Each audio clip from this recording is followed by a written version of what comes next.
I think it's an exciting time for us because he's taking the time to come and sit down and listen to us. It's an opportunity that we want to maximize. So don't listen to all the noise in the back. We're Africans, we're supposed to cause noise, so they'll make me some noise. Everybody clap for me here, please.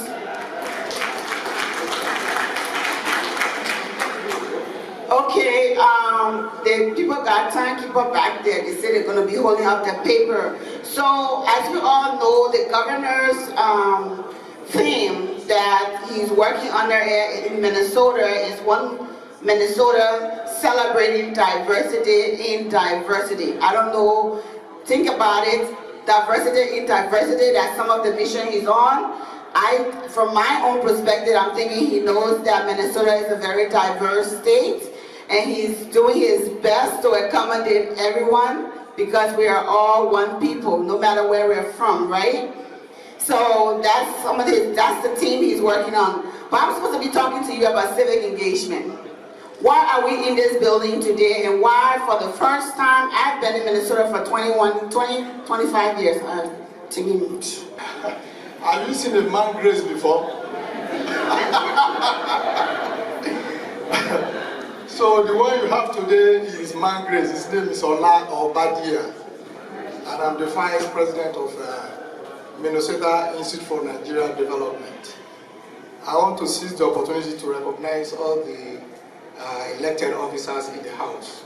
Thank you for being our midst this afternoon. You're welcome.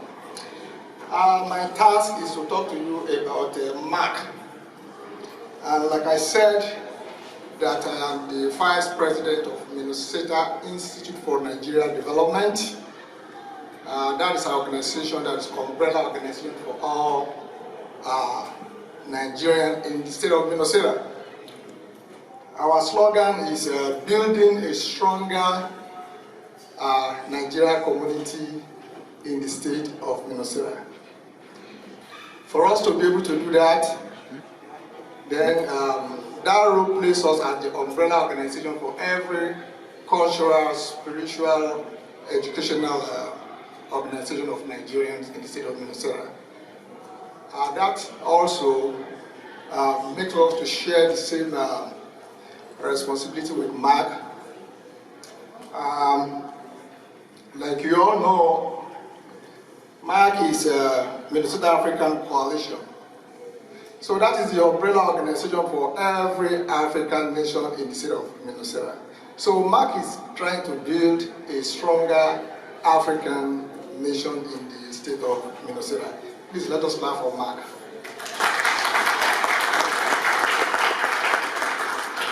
Thank you. So I'll be reading from our little literature book.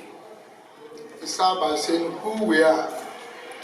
We are a collection of organizations and individuals representing the Minnesota African immigrant population. You know that African nation, we are 54 strong nations. So the people you are seeing here today are representing that country in one capacity or the other. Probably the executive of umbrella organization or professional organization, as the case may be. From the Ghana Council of Minnesota, and I'm highly privileged to be given this time to talk about the power of vote.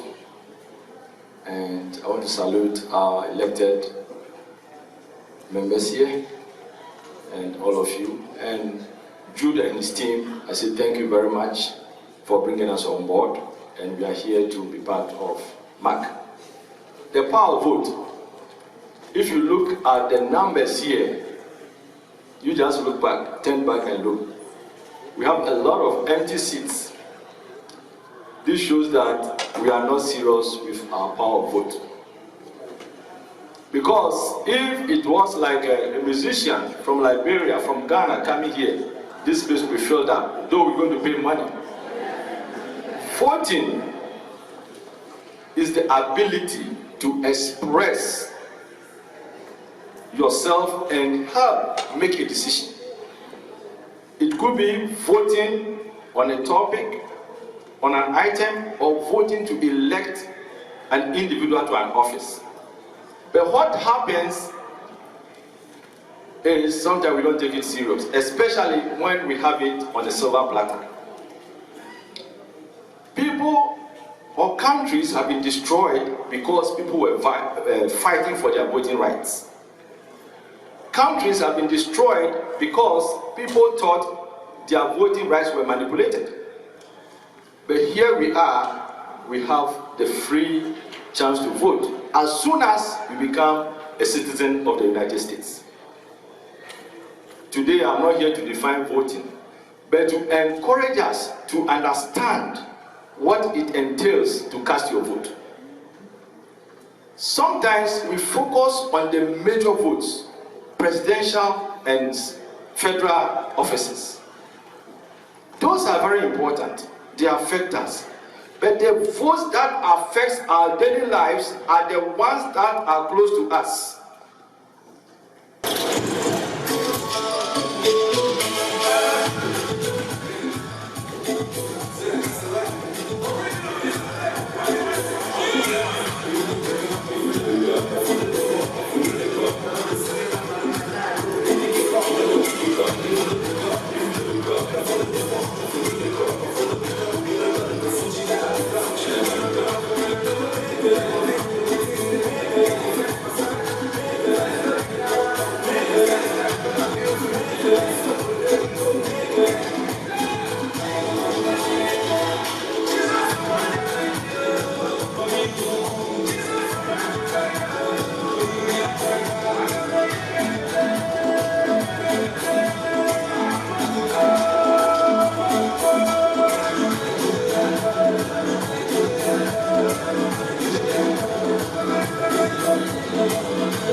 Census.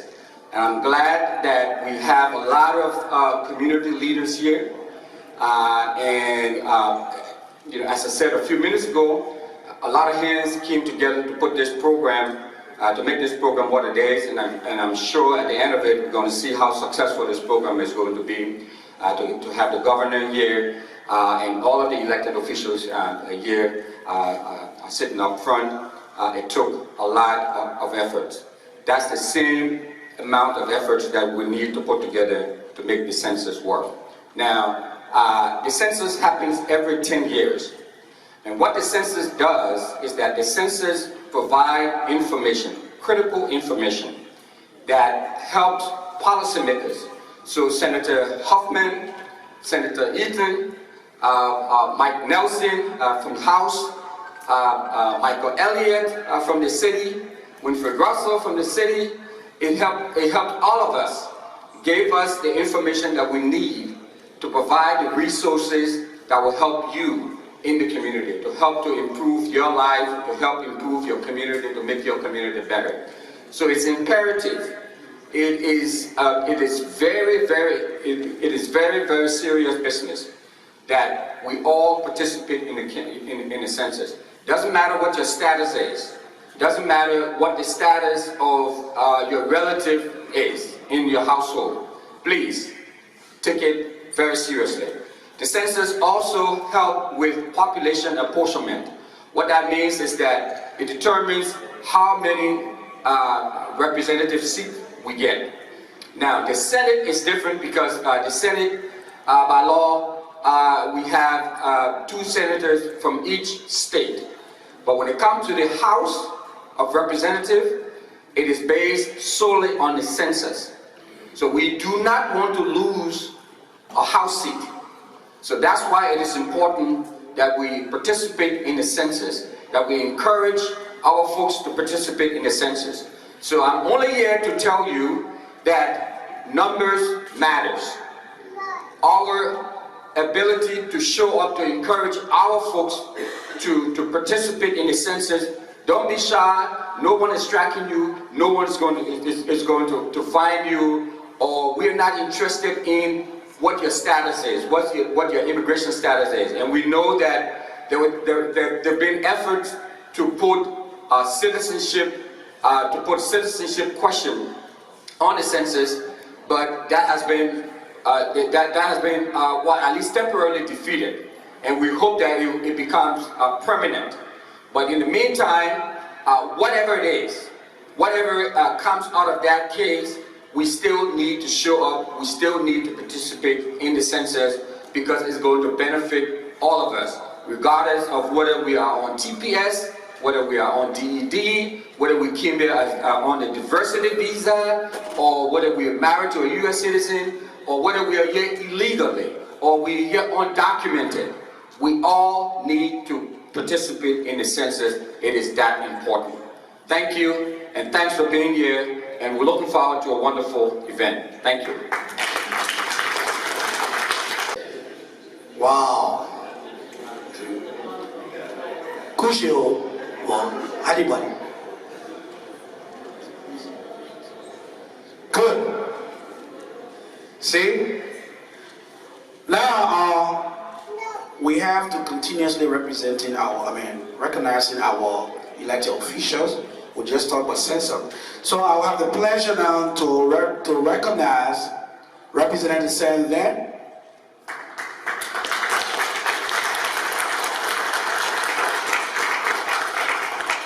We are very grateful that you graced this occasion with your presence. So while we are still going through classification to declassification, we'll be recognizing the various communities, the African community, the leaders around. So, do we have the leader of the Ghanaian community? Just stand up and wave your hand. Ghanaian community? You step up? Okay. Do we have the leader for the Nigerian community here? Okay. There you go. There you go. Do we have the leader for the Sierra Leone community? Okay, no. There you go. There you go. Do we have the leader for the powerhouse, the Liberian community? There you go. Hey, see, I'm being biased. If I don't blow my horn, who's going to blow it? I know, But I mean, if I don't say I'm hungry now, we're going to say I'm hungry. Yes. It's not going to devour food. Then you forget with yourself. I know, So we're continuously recognizing other African community as it goes. But in the meantime, do we have you got a lot of advocacy for the Kenyan people. What connection you have with? Do we have the leader of the Kenyan community? There she is. There she is.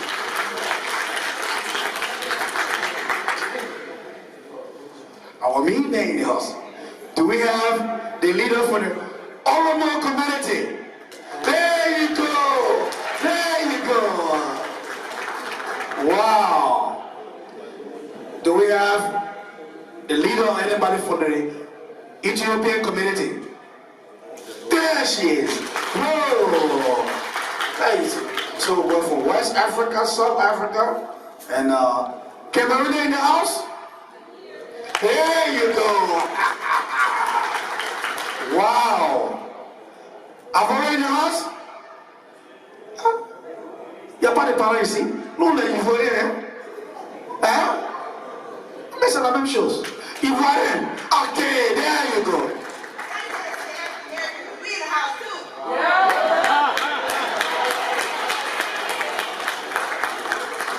Hey, you just said it. African American. You are part of the African community. There you go. Togo. There you go. Wow. Benny.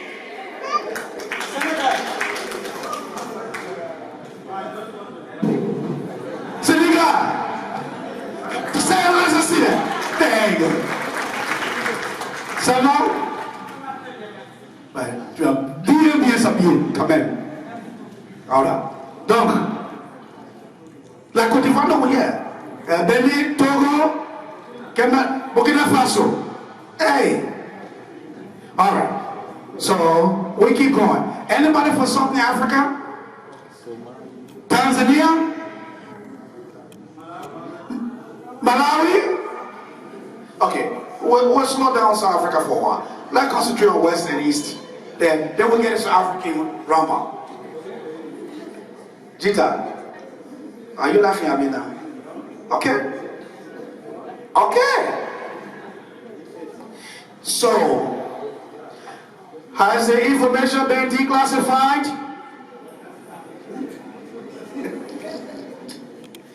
Okay, is the dance people ready? DJ, can you start the music? Let me go for declassification. Okay? Everything I got now. There you go. There you go. There you go. And it's following public consumption. We have to go on live in the flesh. There you go.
Hello.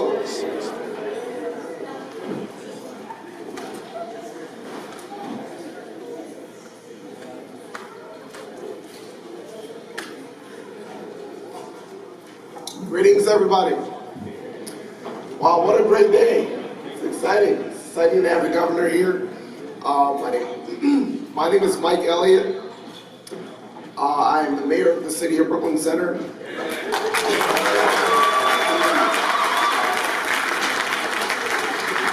Governor, Lieutenant Governor, elected officials, Senator Eaton, Representative Nelson, Senator Hoffman, Councilmember Russell,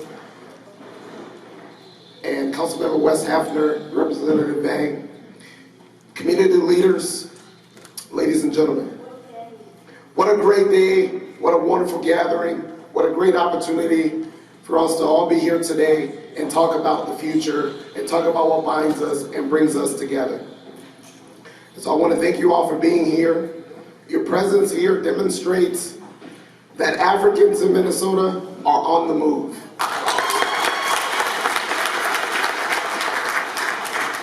And that matters, and African Americans. And that matters because when any member of the Minnesota community is on the move, it means that Minnesota is on the move.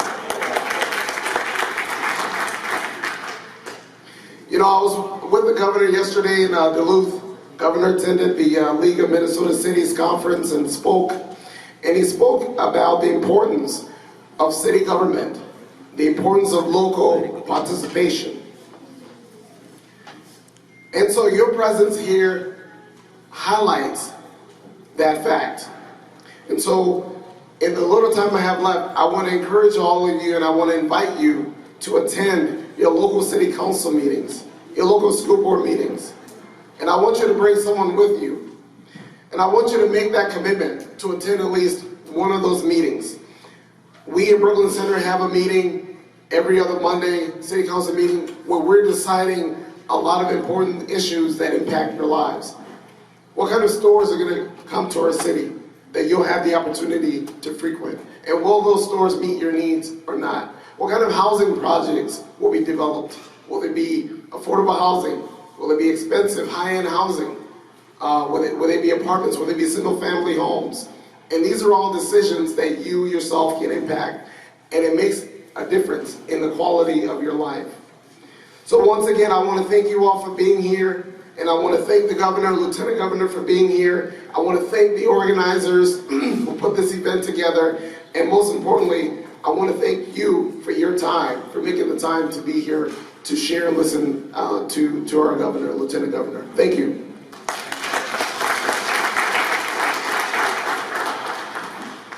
All right, thank you, Mayor Elliott. We're going to move along with our program so we can stick to time. My name is Nalima Sitate Munene. I'm the Executive Director of the African Career Education and Resources, Inc. I am also a member of the MAC, the Minnesota African Coalition, and also the board president of the Minnesota Africans United.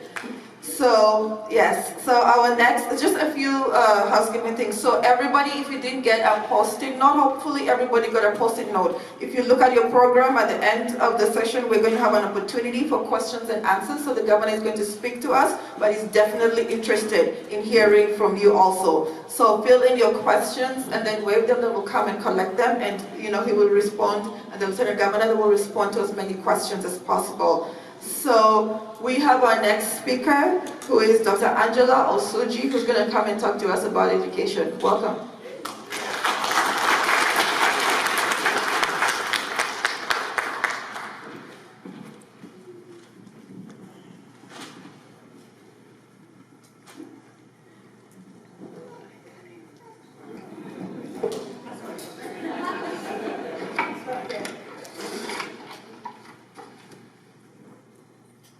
My governor, Tim Walz, when a group of educators from Education Minnesota came to see you at the Capitol, we were at the government house, at the government office.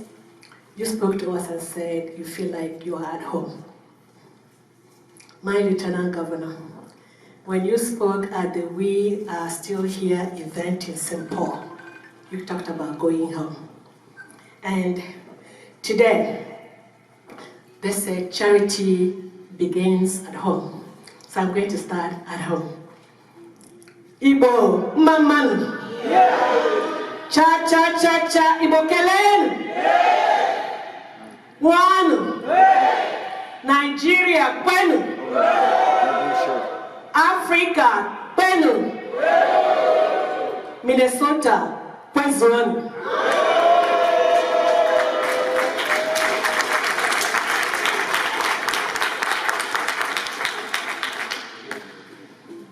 I just greeted you with my home language. Thank you. I am so honored to have been chosen by my community to speak tonight. I do not speak as a Minnesota science teacher or a K-12 administrator, nor do I speak as a president-elect of the Minnesota Science Teachers Association. I am speaking tonight as a Minnesotan of African descent. I am speaking as a proud daughter of Africa. I am speaking as an advocate of public education, the education of the whole child. I am also speaking about that education that builds community, a community that respects, supports, and advances the growth of the whole person with their unique backgrounds. I am also speaking about harnessing the talent of all Minnesotans. So a few years ago, we were teaching a group of 7th graders. We talk about living systems. So I asked them to define what is living. So remember, we do definition of terms. So they said, living means surviving, thriving, and reproducing. So I ask, how are we surviving? How are we thriving? How are we producing in Minnesota? I was given only 2 minutes to speak. So I am going to say we need that education that is culturally relevant, culturally responsive, that education that will provide us with the skills to be able to live in Minnesota. We want to survive in Minnesota. We want to thrive in Minnesota. We want to also reproduce in Minnesota. So, again,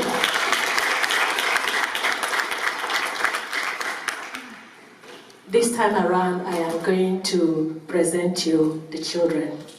I hope they are still here because they... Cha cha cha cha, umwaka kelenu.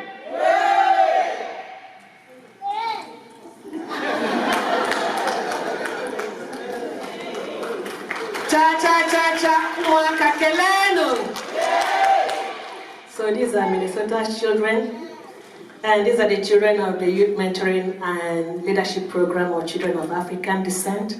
So we have a summer program that we actually task ourselves to fund. There is no other program like that in the whole state of Minnesota. So we need help. So, umwaka kwara the governor. So, my governor, I present to you Minnesota's children. These are the Minnesotans of African descent. We live in Minnesota.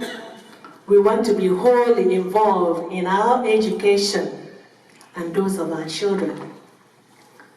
We want to be at home in Minnesota. And we thank you for your vision of One Minnesota.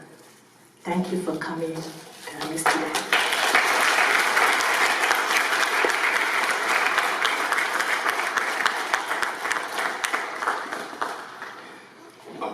Thank you, Angela, Dr. Angela, for that piece. My name is Jude Nadi. I'm the president of Minnesota African Coalition. I am an African immigrant. I'm an American. Welcome my governor and lieutenant governor. Thank you. Thank you. When we are planning for this event, something came up in our chat room. And I reflected on our relationship with our governor and lieutenant governor, and I asked that, I just posted in our chat room and said, our relationship with our executive is like a new marriage that's just doing some courtship. And Dr. Angela responded and said, who is the bride and who is the groom? And I said, of course, we're African immigrants, we're the bride, so they have to cut the groom has to cut the bride. So, I thank you, and that's why they are here. You remember last week, our governor, he had surgery, and people have been asking, is he going to come when he has surgery? But I know that he has so much investment in our community. He wants to come and celebrate with us. He wants to come and eat with us. He wants to come and engage with us. He wants to come and be part of us, and that's why he's here. Because, as you know, once a soldier is always a soldier. Thank you. So, I remember in October 5, 2017, when you chose Peggy Flanagan to be your running mate, making her the highest ranking Native American woman in American political history, I know we are something like a big win. So, we are still talking about that, but last week, something happened, and our lieutenant governor had another major milestone. Who can tell me what happened last week?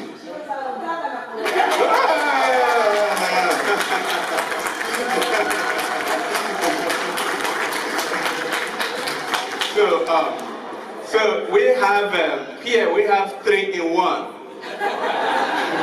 So we have Gov.Tim Walz here. And we have Governor Peggy Flanagan here. And we have Lieutenant Governor Peggy Flanagan. 3 in 1. So it's amazing to have that. And we'll be talking about African immigrants.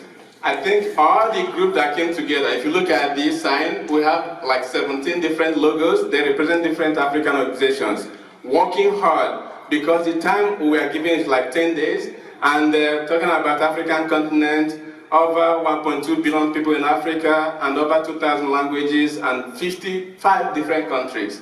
trying to put them together is a big task. So I thank everybody who made it possible for us to be here today. And I'm really surprised about the number we have. So when we came together to plan for this, the question comes up, who is an African immigrant? So an African immigrant is an adult who is always chasing mentors and coaches to be able to keep up with the American dream. An African immigrant is an adult who does 2 or 3 jobs but struggles from paycheck to paycheck because even though he's a graduate educated person, but his job doesn't meet up and he's still going back to school.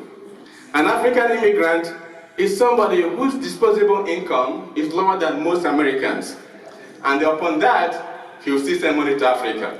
I know that because I do that.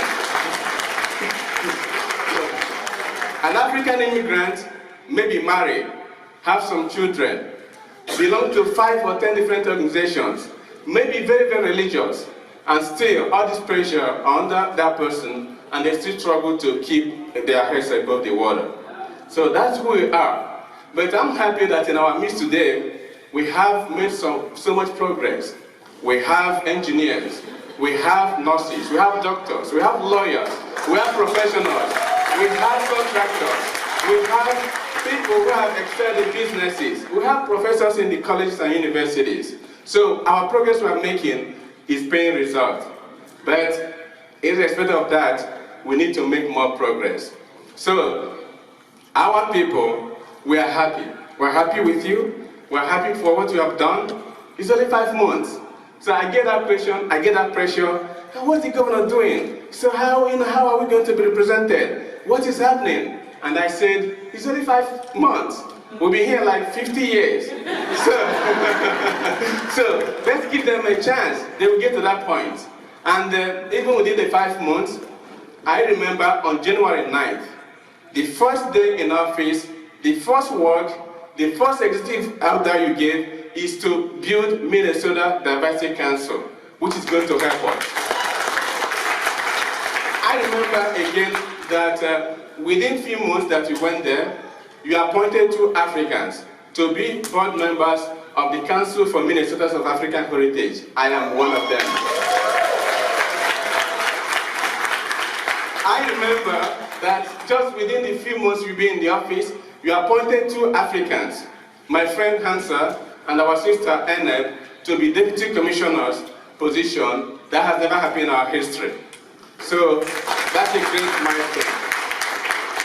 I also remember that the Office of Council for Inclusion and Diversity, you elevated that council to be assistant commissioner position so that it will be permanent.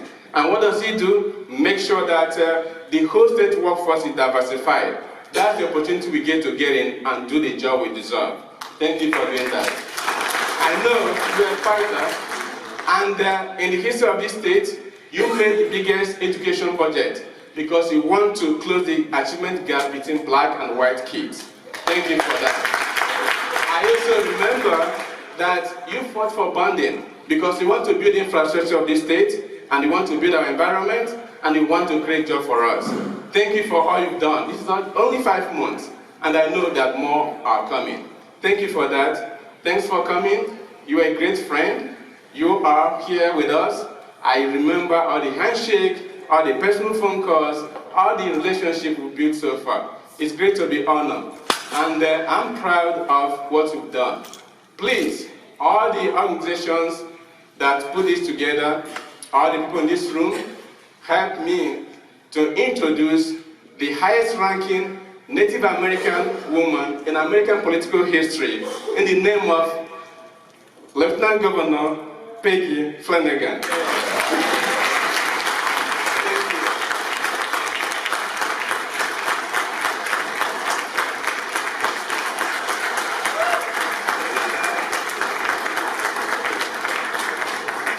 Jude, brother, thank you. I want Jude to just like hang out with us every day when the going gets tough to remind us that we're doing work over these 5 months.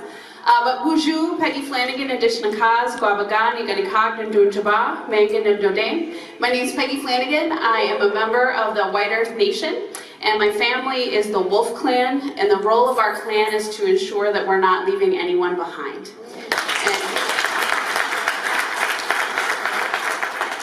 And as Angela in our conversation briefly before was talking about your name and your last name identifying geographically where you are from, it's important for me to use that same protocol in my own community to tell you a little bit more about where I'm from. But I know that our communities are linked together. And as Jude was talking about, and as Angela was talking about, our visions for what we want to see for our communities, they're the same. Want to ensure that our young people see themselves reflected in their educators, see themselves reflected in the community, are told the truth about who they are and where they come from. And it is a beautiful thing that is to be celebrated. I have my 2.5-year-old buddy down here, who is such a shining example of what is possible, and for our little ones to be proud of who they are. And so that is something that's critically important to us as we continue to work together to ensure that all children, no matter who they are, where they're from, are seen, heard, and valued.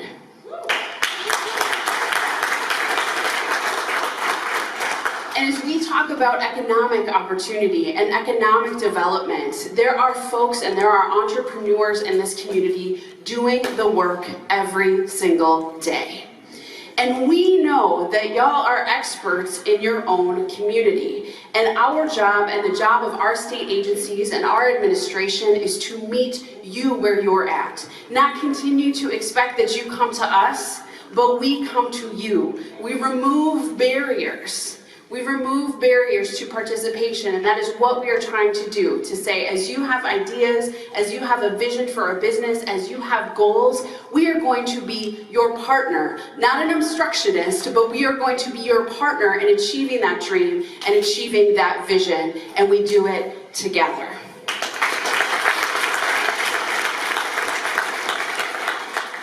So while we have been at this for 170-ish days or so, who's counting, we know that we have more to do. And we are only guaranteed 3.5 more years to do it. I appreciate that. Knock on wood and all of that. But we know that we can accelerate that work. We can do more because we can do it together. And so this is the first of many opportunities where we can come together and exchange ideas. I know that folks have been talking to our staff and our agencies, and this is simply what you should expect from the way that we are able to work together. So really honored and humbled to be here. And one of the things that I am so grateful for, during a time in our country where we hear a lot of foolishness coming from Washington, D.C., and other places, about folks who are trying to divide us and separate us, that we're not going to take the bait. That we say that is not who we are as Minnesotans. And as we're talking about One Minnesota celebrating our diversity, it is a strength.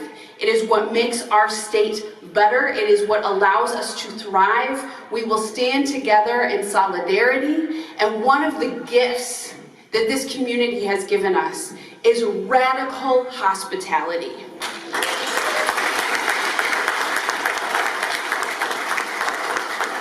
And the way that we treat each other and we lift each other up, and the warmth and the love and the welcome that we have received, I want you to expect that right back from us too.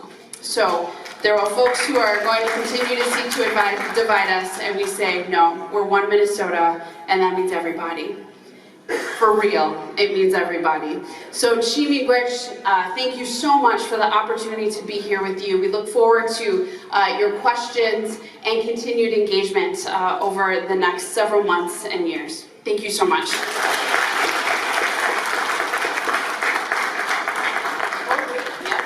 I almost forgot to introduce my friend. This This whole being the governor thing really went to my head, you know?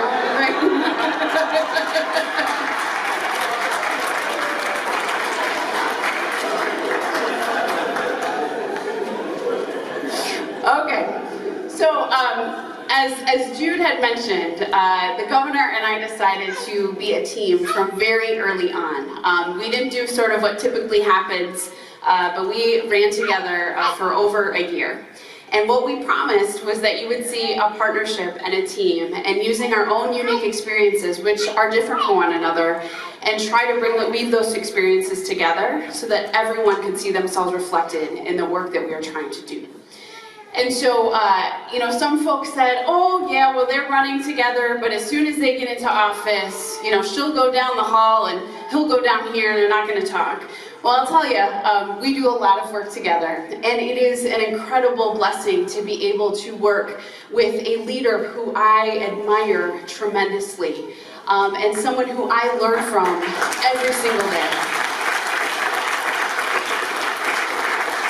And someone who I know is always thinking about how the decisions we make will affect children and families and folks who haven't always had a seat at the table. So it is my great pleasure to introduce to you my dear friend and my governor, our Governor, Tim Walz.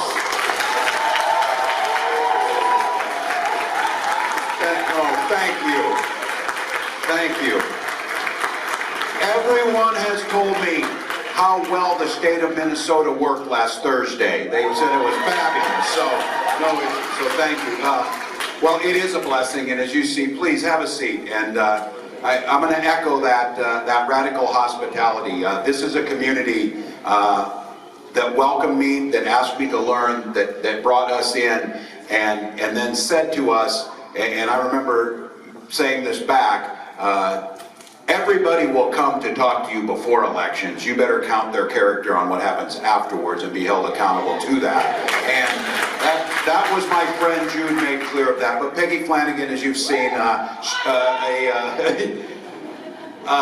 an incredible leader, a community activist, a school board member, of someone who started out, because I heard earlier you need to run for school board. Mayor, you are exactly right on that. I want to thank you for having us again. Thank you for representing your community up in Duluth and across the state. And that advice of being engaged on local government, smart stuff. And Peggy took that and then ran for state legislature and is now your lieutenant governor. And I say this, will be your president someday. So we get I'm out there early. My instincts are pretty good on this stuff. Senator Hoffman and Eaton, I can't tell you how grateful I am for both of you. I think those of you who are here and getting engaged in our politics and how it works clearly understood that in a democracy, there are some people, should they choose to gum that democracy up, can. Unfortunately, in the Minnesota Senate, these two are not holding gavels until next year when we put gavels in their hands by taking a majority. That's when good things will be done. Representative Nelson, thank you. We saw the difference of this. Having allies in the House of Representatives, having Speaker Melissa Hortman holding the gavel over there in the House made everything possible. Then families mattered first. Then schools mattered first. Then the environment mattered first. What didn't matter first were rich corporations, those who already had it. They were concerned about everyone being a part of this. That was the one Minnesota. To each of you, it's Saturday in Minnesota when there's like 6 warm days in the year, and this is one of them. But you came here, and I want to be very clear about this. Sitting here at a town hall gathering and talking and holding elected officials accountable and telling them your hopes and dreams and building coalitions and talking to state senators and talking to the mayor and talking to community advocates, this is the embodiment of what democracy looks like. This is what a patriot looks like, is sitting in this room. And so for us, it takes the courage to come together. It takes the sacrifice to come together with an expectation, just to be very clear, you've all heard this before, everybody comes in front of you and promises things, but who delivers? Who gets things done? How do we do it? And the theme that's coming through here is, we said it when we came to you before, we couldn't get elected alone, We can't govern and make change alone. But if we open the door and bring everybody to the table, we can do it. Lieutenant Governor's right. What is a school teacher from Mankato coming to you and telling you what's best for your community? My job is to use that constitutional authority and what the voters of Minnesota gave us to listen to your hopes and dreams and help build the coalition together with you to enact those changes that make a difference. I tell you this with pride. It just came out. Minnesota is the top 4 states for raising children in the entire country, is what they say. I'm very proud of that. Minnesota ranks near the top in many categories. Minnesota ranks very well in schools. But all of you know, inside of there is something that is so unacceptable that if your child goes to school and lives in Minnesota, if they're white, they are going to do better and get a better education. That has nothing to do with how smart those children are. It has everything to do with what we're doing and how we're implementing things. So when you come here, you expect us to not just talk about it is, and we should celebrate when things are going well. And I appreciate Jude saying that. When we're passing budgets, we're working together. But we are not satisfied until every single one of those children stands up and believes, just like we heard earlier, this is your home. This is your Minnesota. You have every opportunity to succeed, and we should have the expectation that they will be in every single job and every single position and rise to any place they want to go. That's our expectation. To do that takes a vision. It takes an optimism, and I want to be clear. My wife and I talk about this a lot. My wife always says, hope is the most powerful word in the universe. We named our oldest daughter Hope. But then my wife says, but hope is not a plan. You've got to get things done. You can't just hope it's going to get better for these children. You can't just hope that transit and transportation will get better for communities.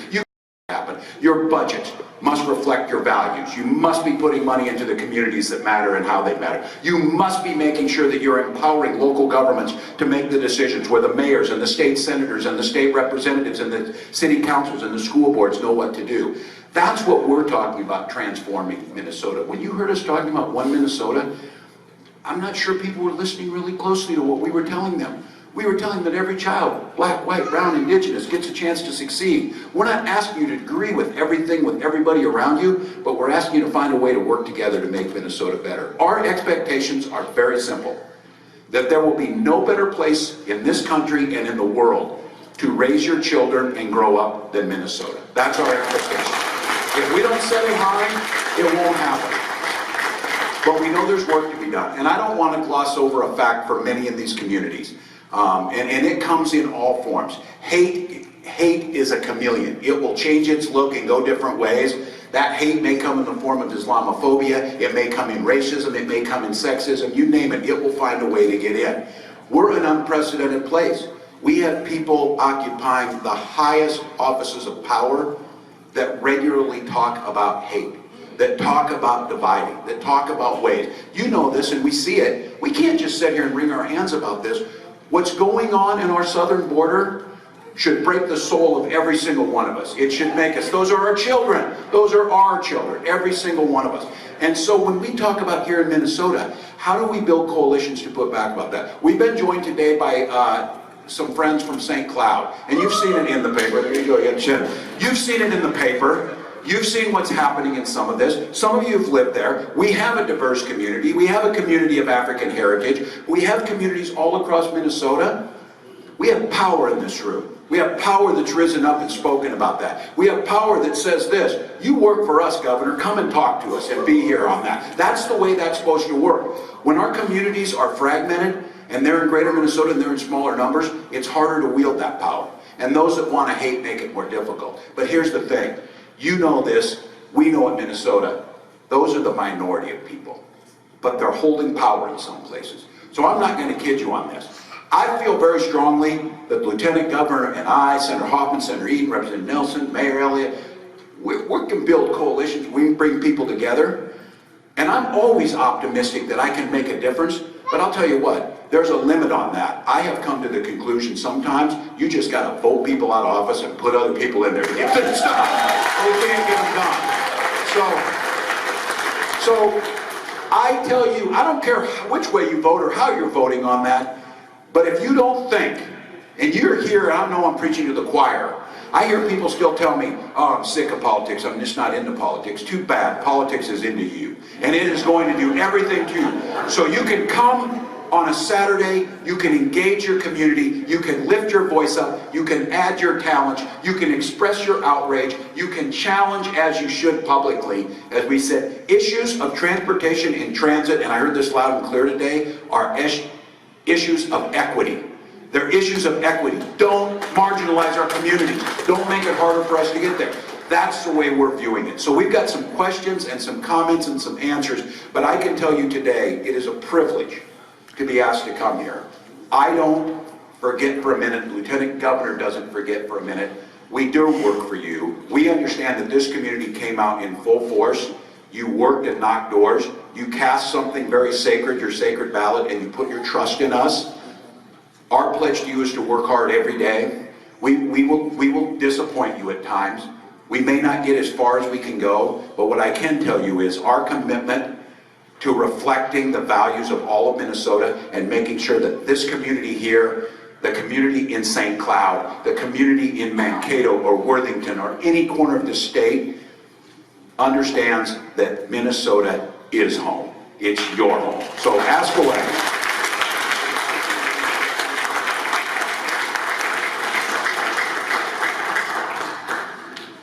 Wonderful. Thank you so much. So we're going to move and get to some of your questions, and we're not going to be able to get to all the questions. So we're going to prioritize. Some of the questions were similar, but one thing we want to let you know is we have the questions on the post-it notes, and we're going to give them all to the governor's staff person. So they're going to go along with it, and I'll get the other microphone.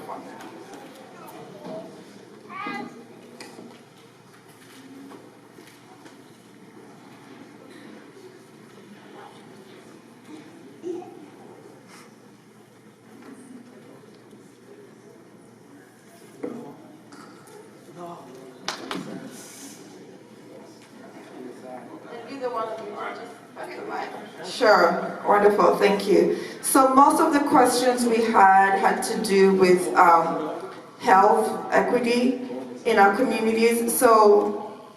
And this question sums it up. So Minnesota has one of the highest life expectancy in the nation. We also know that within Minnesota there's disparities in life expectancy depending on your zip code. And some of the disparities that people highlighted within our community were issues of gender violence. We have a growing number of HIV cases in the African immigrant community. And so because we are one of the fastest growing communities in Minnesota, what policies are being put into place for those communities, and also how is the administration ensuring that community organizations in our community that are working around health are able to get access to funding from MDH, because it's usually a challenge for our community organizations to work on those issues. Yeah, absolutely, and we viewed, and we'll take turns passing this quickly. First of all, we viewed healthcare as a basic human right. We viewed it as one of the top priorities. If we are going to be that state we talk about, we have got to be the healthiest state. And what we understand is having health insurance and access to health care is one piece of it. Minnesota does pretty well. We proposed a public option buy-in where every single Minnesotan could buy into affordable health care through the state system. Some of our friends in the state Senate decided they wouldn't do that. We had a fight this year to make sure that the Healthcare Access Fund, the provider tax that provides over 1 million people health insurance, stayed in place. But what we also started to look at was social determinants of health. If you do not have a good, solid, and steady and safe place to live, your health outcomes will go lower. If you don't have access to healthy and fresh foods and things that are available to you, if we don't have a living wage that makes all those things possible, it starts to skyrocket. One of the things that Minnesota ranks very low on, access to dental care. Dental care is not just a nice to have things. You will die earlier if you don't have access to some of those things. You will have less quality of outcome. So we put in things making sure, and we will get this done, making sure access to prescription drugs is affordable, access to dental care, and access to that affordable option is there. But also making sure, as you said, clinics in the communities so that we're getting the grants out to the communities that make a difference, can reach out to communities to make sure those who felt they're cut off from healthcare or they have catastrophic insurance only. So we know what we need to do, and I bring this up in that it has gone on too long in Minnesota. I'm proud of us for this. I'm proud that we have acknowledged there are gaps. We talk about the achievement gap in school. We talk about the income gap. We talk about housing gap. We talk about wealth gap. We talk about healthcare gap. We've done a pretty good job of saying that if you're white, you're going to do better in Minnesota than if you're not. The time has passed from saying that that's happening and now start putting things in place that make a difference. In healthcare, the one thing we can do is making sure that those preventable health outcomes are addressed as early as possible and that we don't separate other social determinants from it. Yeah, and one thing to add. So I really, Lima, I appreciate this particular question. As someone who ran a nonprofit organization and was trying to navigate state agencies and government, is really hard. So one of the things that we are doing, we're changing up the process with how we're moving. So this past legislative session was a budget session. This next one is a policy session. There'll still be some additional dollars there through the supplemental budget, but the primary focus will be policy. So we started the process with all of our state agencies, including the Department of Health and the Department of Human Services, to say every single policy that our state agencies recommend, they have to say who they engaged with within the community, how they got feedback, is this something that the community is interested in or asked for? And then finally, they have to go through a series of questions and evaluation around equity. Because if we don't put it in on the front end, it's simply not going to happen. So right now, NBH is the place to be talking to folks in the Department of Human Services. So the expectation, I think, for the 17 organizations who are part of this work, and I specifically want to call out my brother Justin, who's here as well, Justin Terrell from the Council on African Heritage, is going to be a place where we are going to partner together to talk about what these policy priorities are, should look like, and again, how to remove those barriers, and how to get back to community more quickly, because both for funding and just in this process in general has been frustrating. So those are some of the things. It's like steering a ginormous ship to go a different direction, but we're trying to do it through this policy engagement process for the next upcoming legislative session, starting about 3 months earlier than we usually do to do this engagement piece. So we also got a lot of questions around economic development and around employment. And so, for example, as an entrepreneur with a small business, it is difficult to navigate the bureaucracy.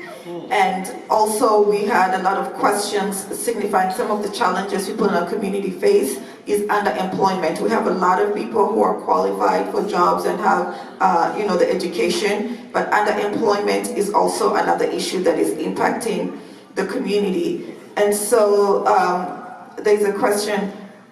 If immigrants are not being included in this economy, then we're being left behind. And so what are some of the strategies the administration is thinking about? How can people get access to capital more easily for small businesses? And how are we going to address this issue of underemployment within the immigrant community? Well, I'm going to build on what Lieutenant Governor said. She's absolutely right. We finally now get a chance to breathe just a little bit. State government is set up in a manner that when we took over, we were elected, and then we were sworn in, and we had to fill out all these positions, and then we had to do a budget, and then we had to get it passed. And I'm asking the questions, how come there's 24 agencies in state government?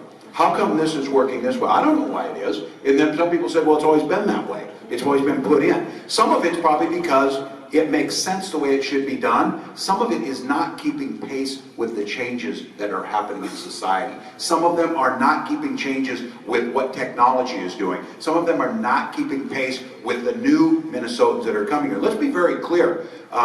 You're right on the underemployment piece of this. Minnesota's greatest challenge going forward is going to be finding enough of a workforce. And what I tell people, and this is where I'm very hopeful, when I talk to the business community, businesses, big, small, Fortune 500 or the new startups, 70% of the workforce over the next 20 years in Minnesota is going to come from communities of color. We are going to sink or swim together. So the economic power, they can no longer look beyond you and say, well, we're just going to hire somebody else. There is no one else.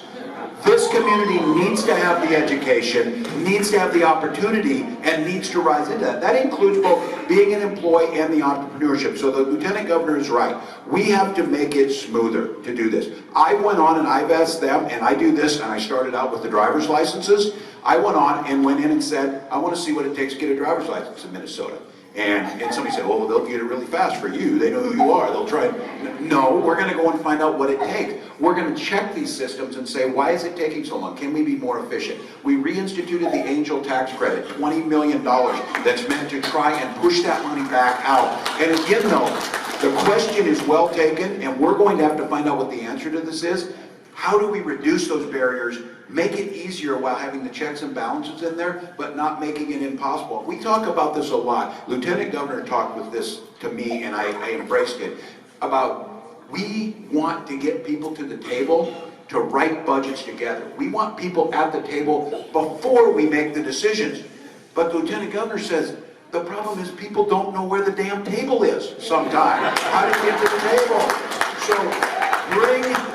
So I said, the fix is bring the table to them and put it in front of them. And that's what she's talking about we're doing. We met last week, set our calendar already. The legislature will come back in next February 11th. We have a time frame for legislation, bills, and things we want to change that will be done by October of this year, so that we don't get in there and it's starting cold. And that organizations that are asking about this, who are saying, where does the money come from? How can you get us money? We can leverage private sector money with you. How are we going to do that? We're going to make that easier, more efficient, quicker, and more accountable back to you. That has to happen, because here's the thing.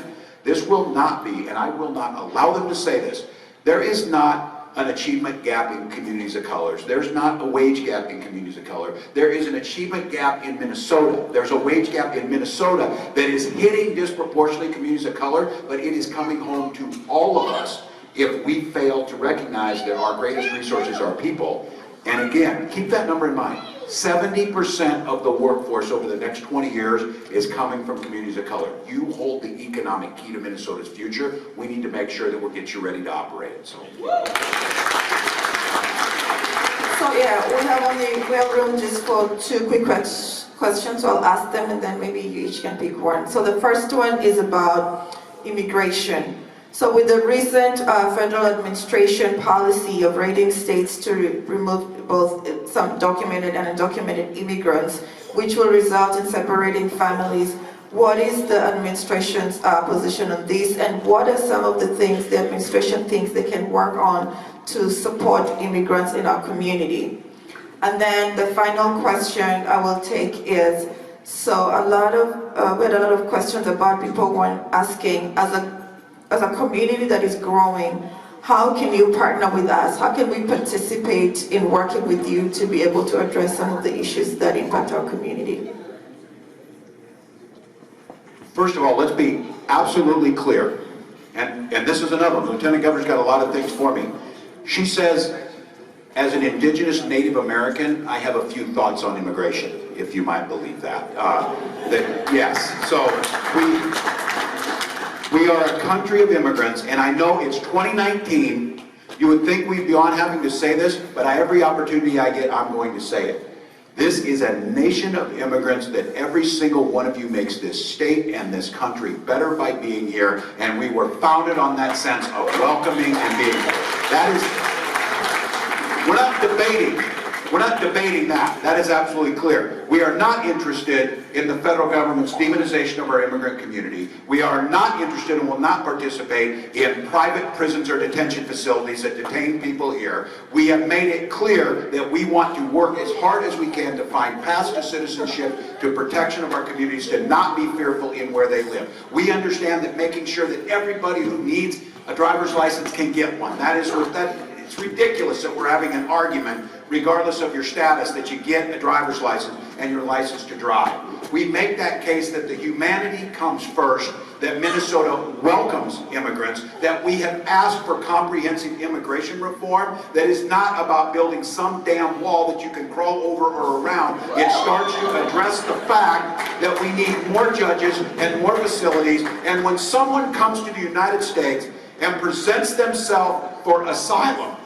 the assumption is this is a nation that will, these people, and whether it is from Africa or whether now we're seeing the flood from Central America, they are taking immense risks to flee because their lives are in danger. Our Constitution and our laws allows them to present themselves and then be heard in court.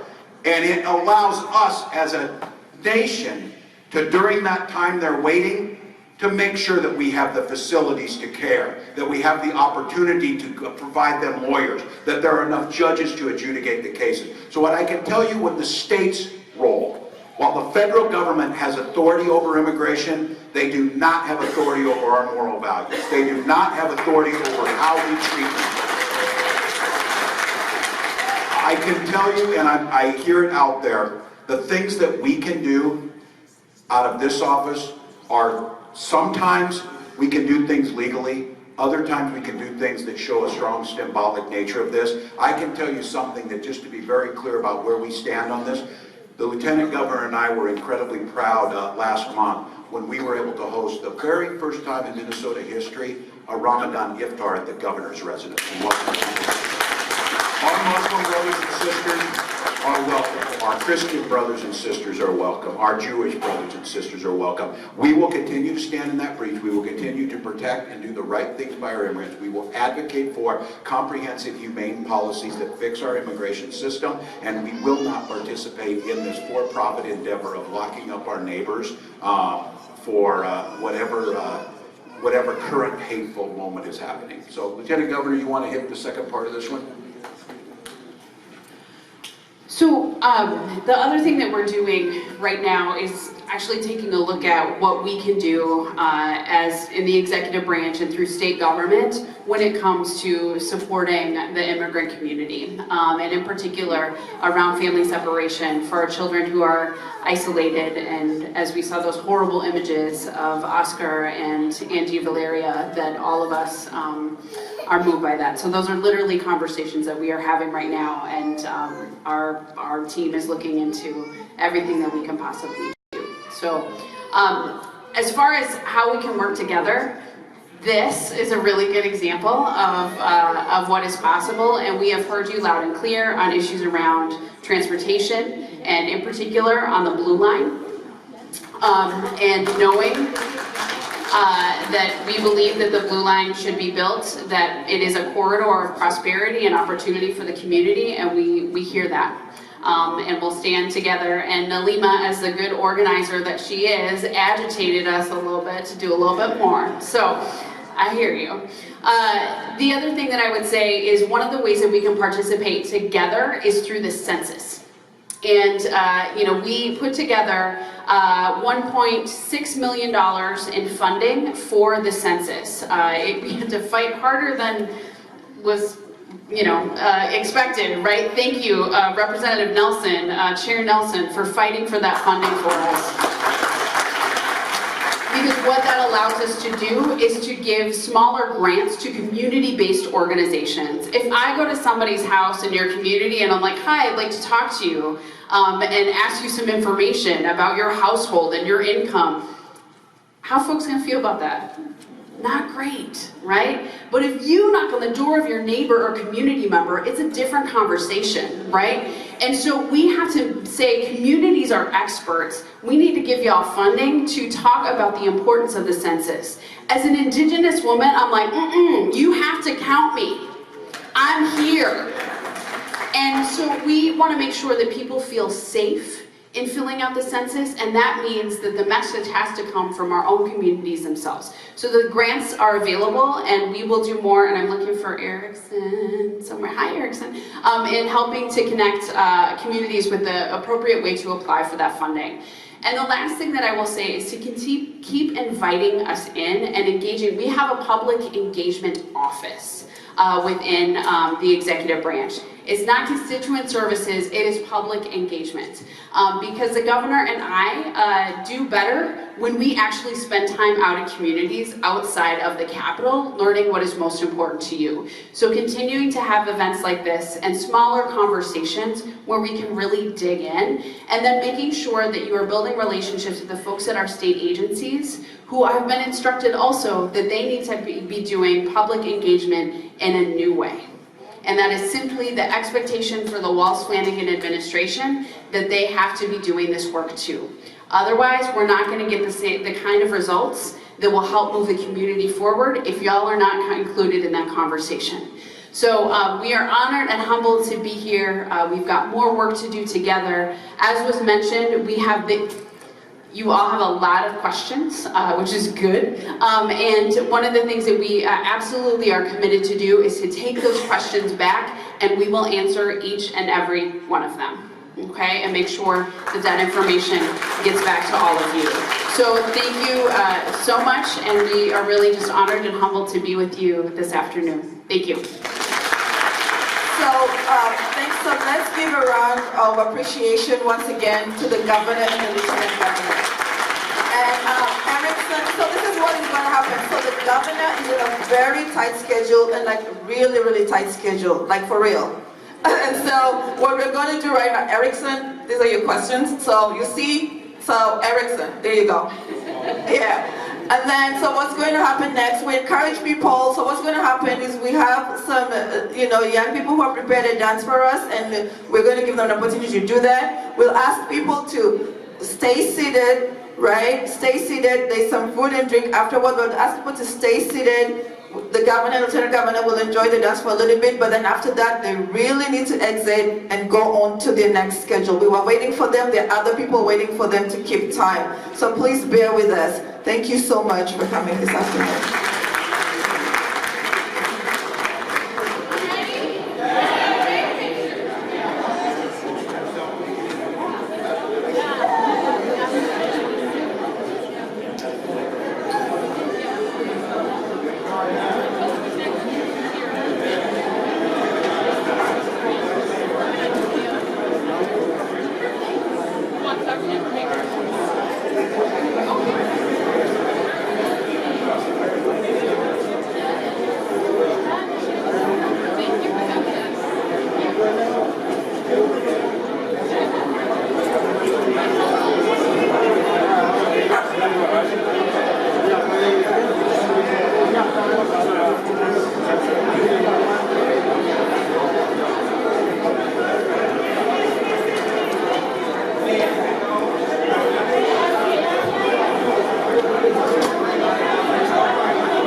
Tempo Afrique TV, la télévision des Africains, pour les Africains, par les Africains.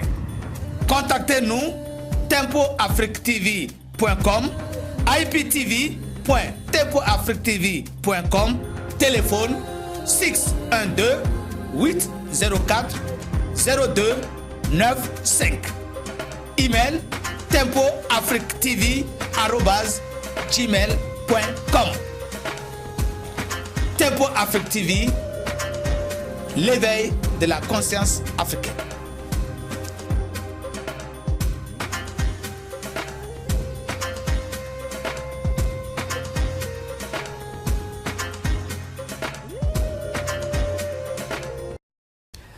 Chers téléspectateurs, votre émission Grand Débat passe sur Tempo Africa. Restez toujours connectés car nous vous apportons les réalités de l'Afrique. Votre animateur principal est Serge Nyawa qui est toujours là pour être connecté avec vous. Du nouveau à Minneapolis, Tempo Afrique Travel. Vous voulez voyager? Achetez vos billets d'avion à l'agence de voyage Tempo Afrique Travel.